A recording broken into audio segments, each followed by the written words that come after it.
Welcome, everyone. Welcome and good evening to our Her Rise Salon Talks. I'm so excited to be here with you all tonight for this special salon talk, talking with a leader in the finance industry. My name is Marsha Guerriere. I'm the founder and CEO of Her Sweet Spot and your host for this evening's Her Rise Salon Talk. Let me share a little bit about our guest today. Tracy Chambers has lived in San Francisco Bay Area for most of her life and currently resides in San Francisco. And the mother of one son, just like me, Tracy attended college locally with studies in communications with an emphasis in media and journalism. After a brief stint in broadcast journalism, working for the ABC affiliate in San Francisco, she made a career move to the financial industry. She spent 3 years at Franklin Templeton Mutual Funds, and from there spent 4 years with the Federal Reserve Bank of San Francisco. From there, she moved to Charles Schwab, where she has been employed for the last 10 years. And in her spare time, she enjoys traveling and has been to over 25 countries. She enjoys cooking, shopping, British mysteries, and comedy, foreign and period movies. Welcome, Tracy, to our show today. Thank you for being our guest. Thank you, Marsha. Thank you for having me. It's Really such a appreciate pleasure. it. It's such a pleasure having you on Pleasure to be here. today. It's been we've been communicating for a while online, and finally to have you here is such a pleasure. So, as I talked about as part of your bio, you started out with a degree in communications and really was working in journalism for a while. How long were you working in journalism? I started out as an intern. So all in all, I was in journalism for only about 2 years. Okay. And so after 2 years and spending all that time on your degree, how did you make the transition to financial industry?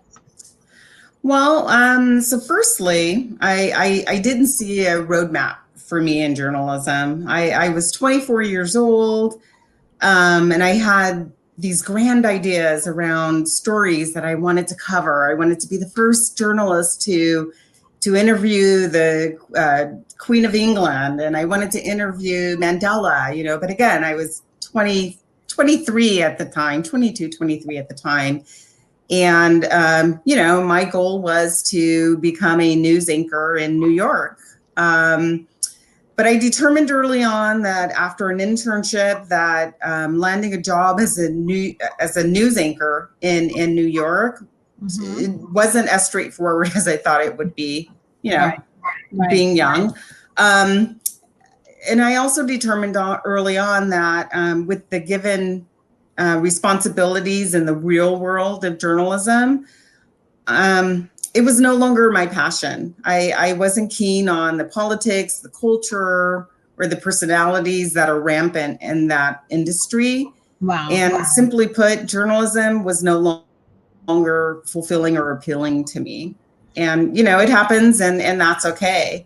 That's so So I made a, pardon me? That's so fascinating because you've been with Charles Schwab for 20 years, spent 5 years in other financial institutions.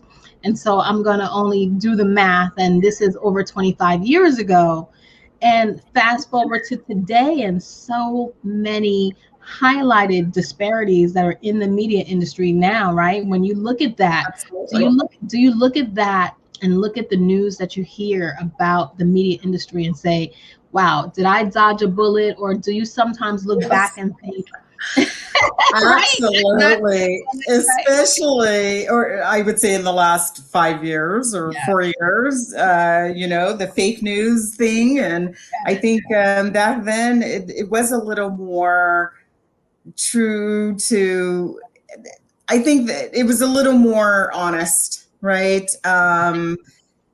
But, I made the move away from journalism without knowing what I wanted to do. I just knew that I didn't want to continue to pursue journalism I realized that industry was not a good fit for me. Right. The move to the financial industry was happenstance, right? I found myself unemployed and looking for work. So decided to take a temp job for a large mutual fund company, Franklin Templeton, until I could find my footing. And I figured out, and until I could figure out what I wanted to do. Right. So after 6 months, that temp job was no longer a holding pattern for me because I had found my footing. I was happy, I was fulfilled, I felt valued, and I felt that I'd found some purpose. And that was the beginning of my career in the financial industry. I feel like the financial, I've been in FinServ and FinTech for over 25 years. I try not to age myself because I look so young, I know. Of course. Of course you do. But at the same time, our industry is so welcoming. As many things that I could tell you that has gone on in terms of, equity, equality in the industry. But at the same time, when it comes to welcoming people of different backgrounds or education, especially, I probably work with more people with non-economic and finance degrees and business management degrees than anything else. So it fits what I'm used to seeing, and the qualities and things that you learn through communications can still very well transcend any industry and can put you in a great position even in the financial industry. So the bottom line is, to get into the financial industry, you don't need to necessarily have a finance degree just to get that foot in the door. That's absolutely an example of that. So sidebar, going off to the British part, your love of British mysteries. This is off script, but how are you loving the newest drama coming from over the pond with all the Harry and Crown? Or yes, are you a fan of all of that as well? Absolutely. I'm a big fan of The Crown, and I really enjoy British mystery movies. I've seen so many. I don't have a favorite. They're all really good. But I love foreign films. So I'm okay with, I don't speak any language other than English, but I don't mind reading the subtitles, but the stories are great. Yeah. As of late, though, I've been really focused on a lot of African films. Awesome. Yeah. Before we end, I'd like you to share some with me. That'd be great. Sure. I want to get into some of the things we want to talk about today. So, we're often told to remain at a firm for long periods of time. And as your bio reads, you went from a couple of positions and a couple of companies. Actually, people tell you stay at a firm and just move about within the firm, right? But you did move for companies, and I've done the same in order to advance. And what would you say that moving around did for your career and the advancement to position you in the right place for leadership in your career? Yeah, so every company is different, whether it's in the same industry or whether it's in a different role within the same industry. And for me, bringing my experience in broadcast journalism to my current career in the financial industry in a project management role, I found similarities that I could leverage in my current job. For example, timelines.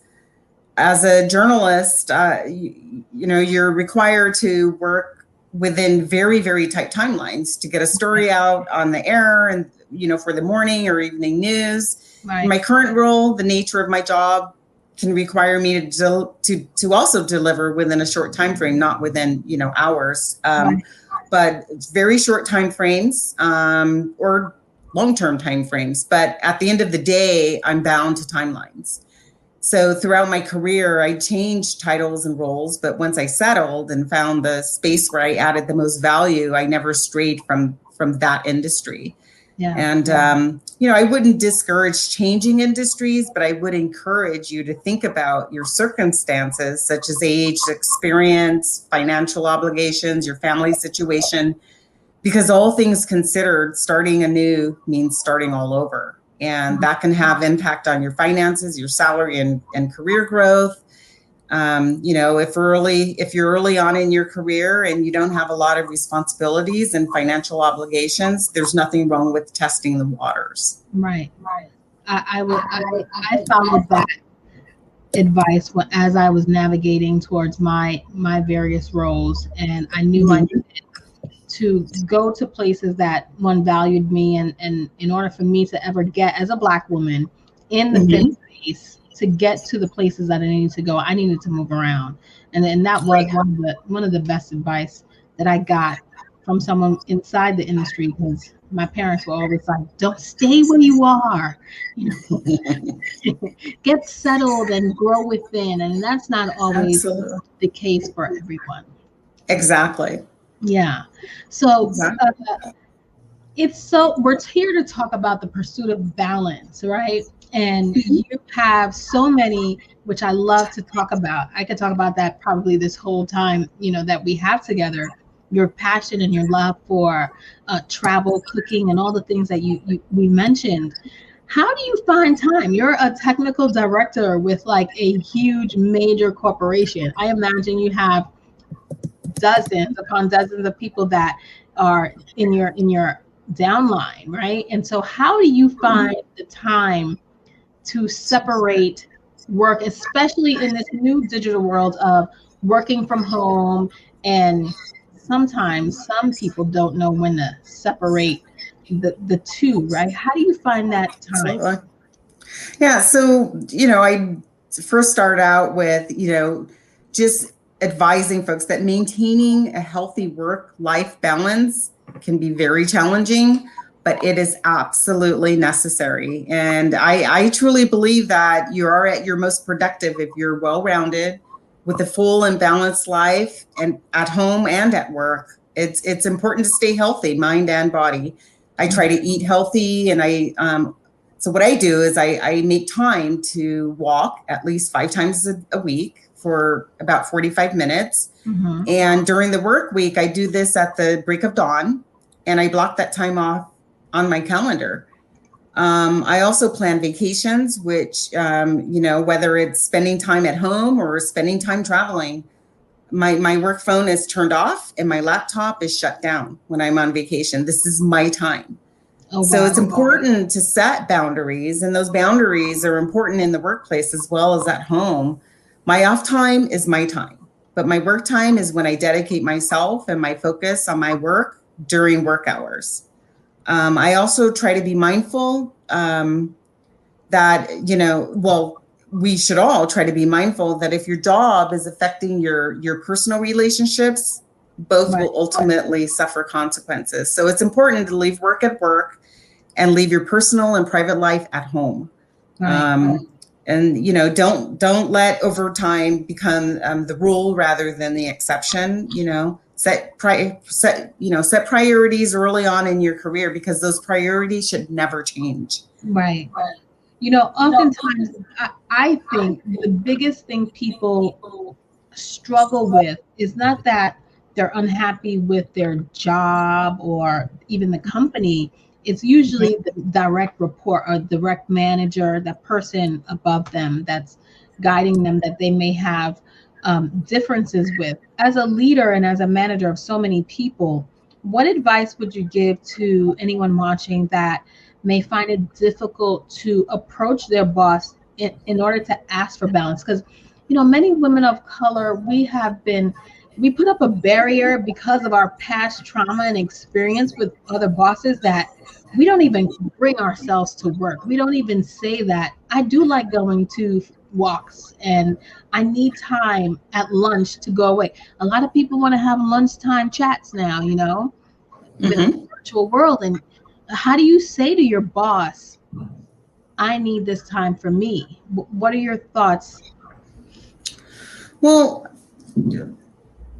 one of the things that Charles Schwab is great at is really encouraging that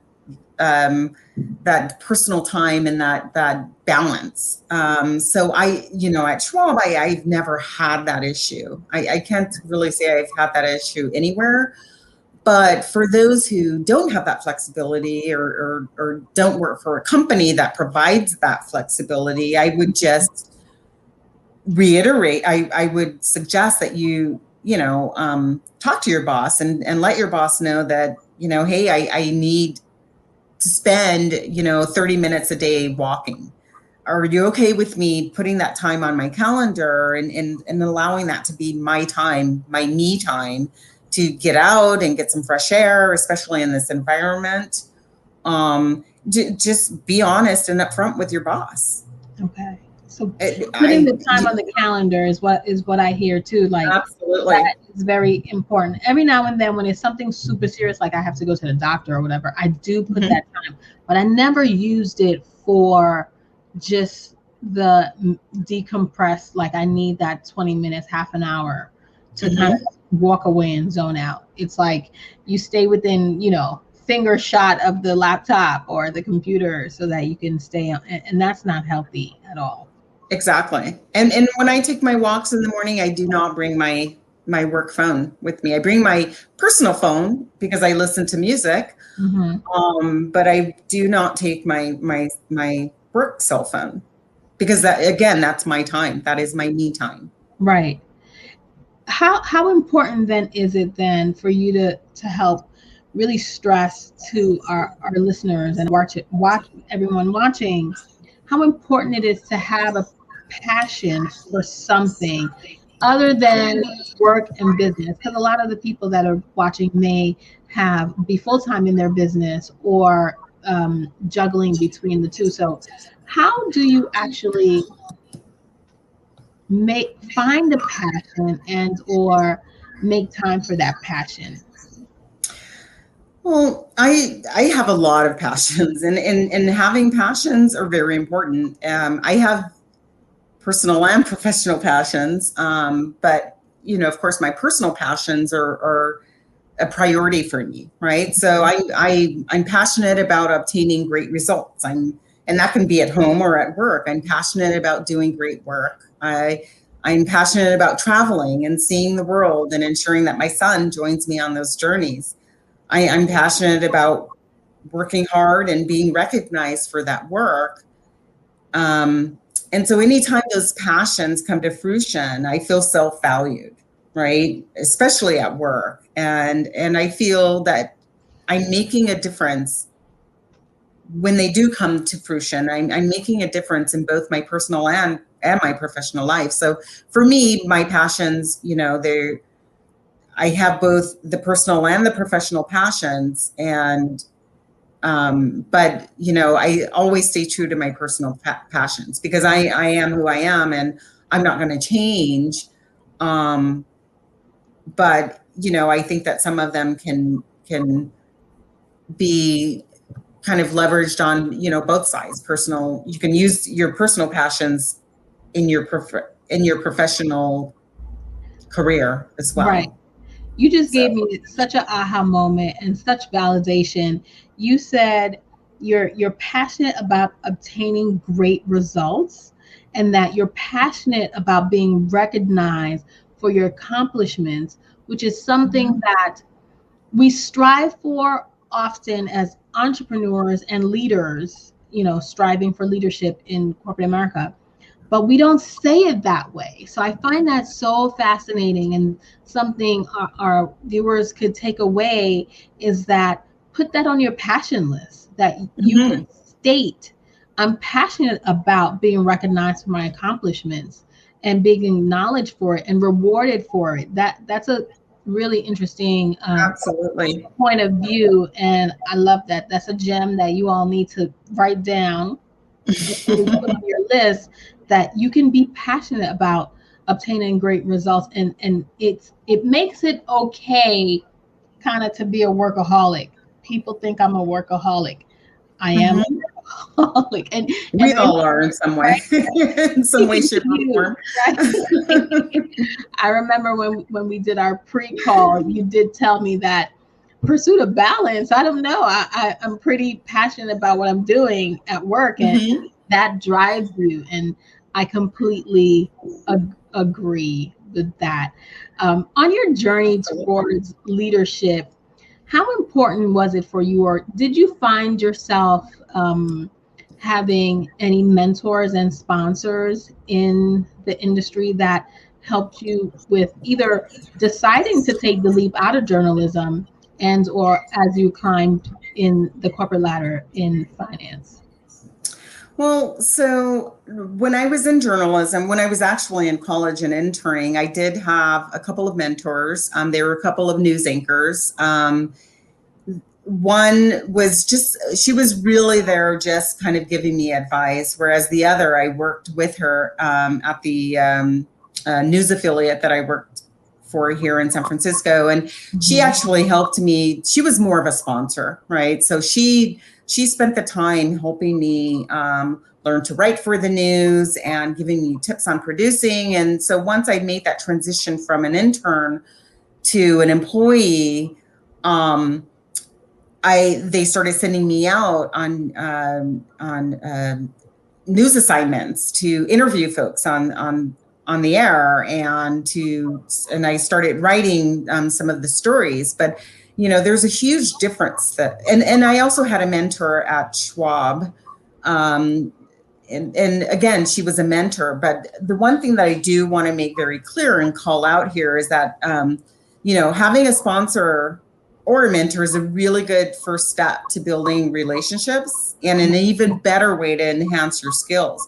But there's a difference between a mentor and a sponsor, whereas a mentor is, will share with you their experiences and can be a great sounding board, but not necessarily someone who will invest in advancing or building a mentee's career. Right. Where, on the other hand, a sponsor is committed to helping you build your career and will help you identify opportunities that they feel may be a good fit for you. Right. So a sponsorship is a huge commitment, but it can also be risky for a sponsor because they are there to advocate on your behalf. Right. There's much less accountability for a mentor, whereas a sponsor is literally putting their reputation on the line by advocating for you, which is why it's, with a sponsor, the relationship is a bit more intimate and a time commitment for them. But both are equally important because they both provide opportunities for networking, which is very key in career building. I never had a sponsor, but I did have mentors. Yeah. And they did help. But I wish I had a sponsor. But yeah, I would definitely recommend any person to, have one or both during their career journey. Many years, I didn't know what sponsorship or mentor. I always knew what mentorship was, but we had no real understanding of what sponsorship was. I remember a colleague and I used to say, wouldn't it be great if we had a godfather or godmother at work to help, shepherd us up into the ranks, and we wouldn't have to work as hard as we did and still not get to where it is we deserve to be. So I look back though, and I realized with almost every job that I went to, someone came to get me, or there was a person that I worked with before that kind of validated me and what I did, and that I learned later on. Now that was a part of sponsorship. That was what helped me get further along in my career. Absolutely. Yeah. And I mentor and coach a lot of the younger folks at Schwab. I take them under my wing, especially when I see that potential, and I do invest my time. So I guess I kind of cross over a little on the sponsorship side because I do spend the time and I do advocate for them. So and it's a really good feeling to feel that people look up to you and respect not because I'm old, but We're not, we're not old. We're fine. yes, we are. I mean, no, we're not. I'm sorry. No, we are not old. We are not old. We're seasoned veterans. That's absolutely. Absolutely. You know, after being in one industry for so long and being able to claim that 20-year mark, I think that is a mark of excellence and brilliance in a space where, especially finance, in the world of financial services or investments or fintech itself. So congratulations on all of your achievements, accomplishments, and success. So before we let you go, I do wanted to ask you for any tips and strategies that you have that will help women prevent burnout. You know, burnout was something that really became exploited this past year. In addition to the pandemic, the social unrest, we were so consumed with the change of remote first and people working from home and having to do more, and be sort, you know, that drill sergeant to make sure that you affirm to your leaders that you're capable of working from home. And it got to a point where people started to feel this immense, and Mina Miller, she calls it the perpetual burnout. What are your strategies and advice to help people out of that feeling? So this is a very interesting but very important topic. And especially important. It's especially important in today's environment.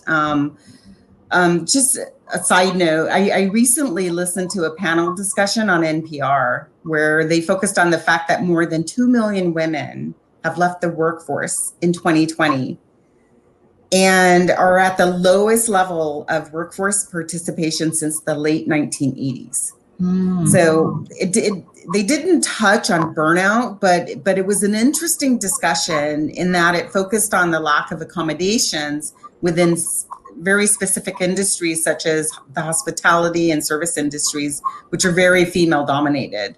Wow. Right. Wow. So those industries, oftentimes they don't have the flexibility, you know, to balance childcare with paid work or allow people to work from home.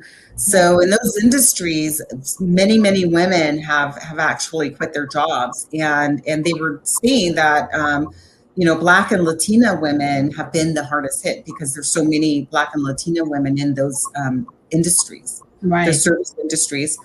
But it's an interesting discussion, and I would highly recommend any of you to have a listen to it. And I'd be happy, Marcia, to send you a link to the actual discussion. But regarding burnout, for me personally, I avoided by sticking to my goals of maintaining the work-life balance that I alluded to earlier in the discussion.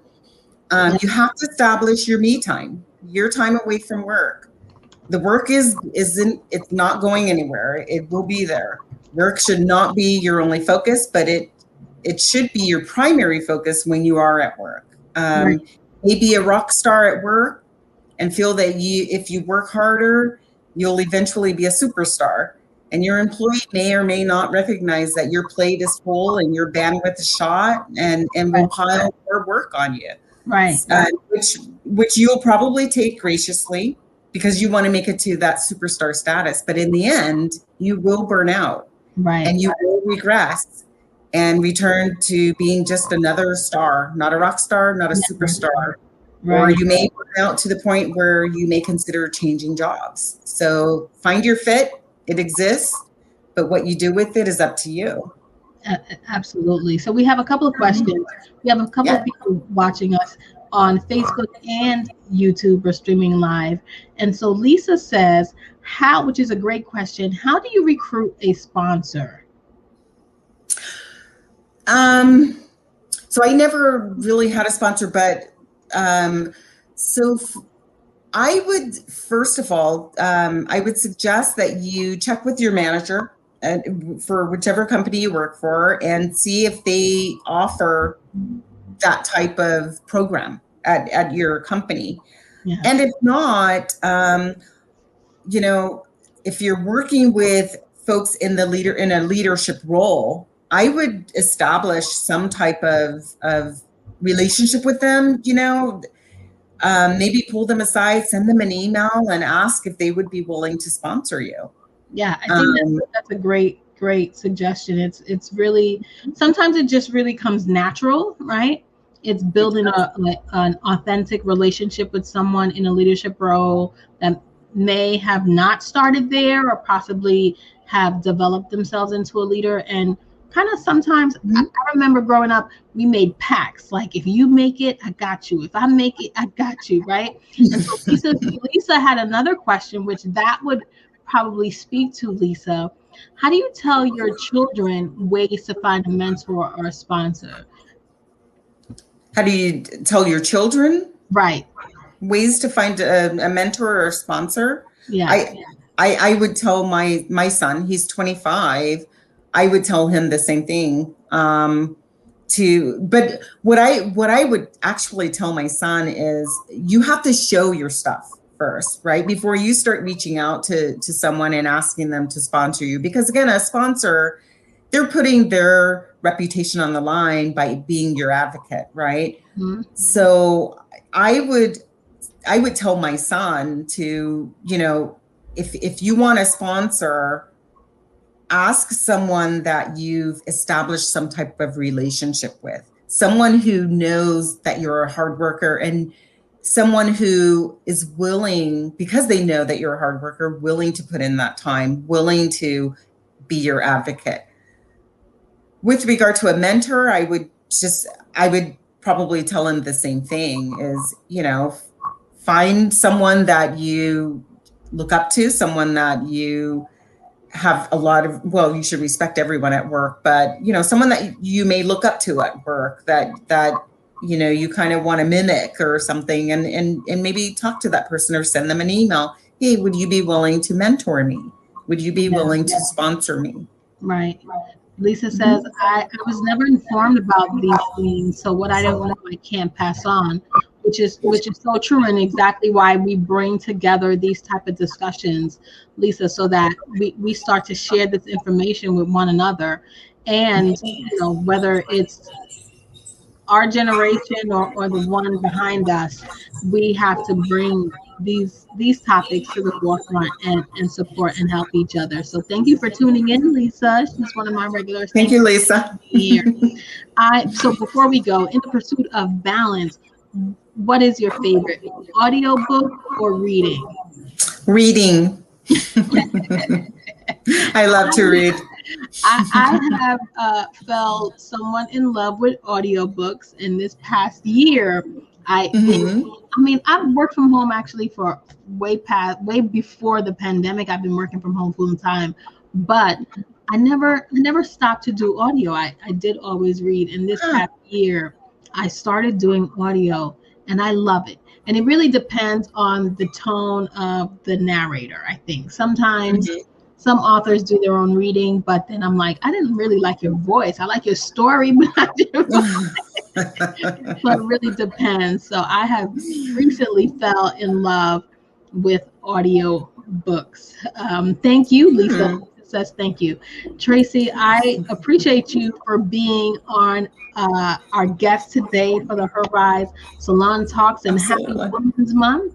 You are one of our heroes for the month, and we appreciate you for everything you're doing for mentoring other young professionals coming up in the industry.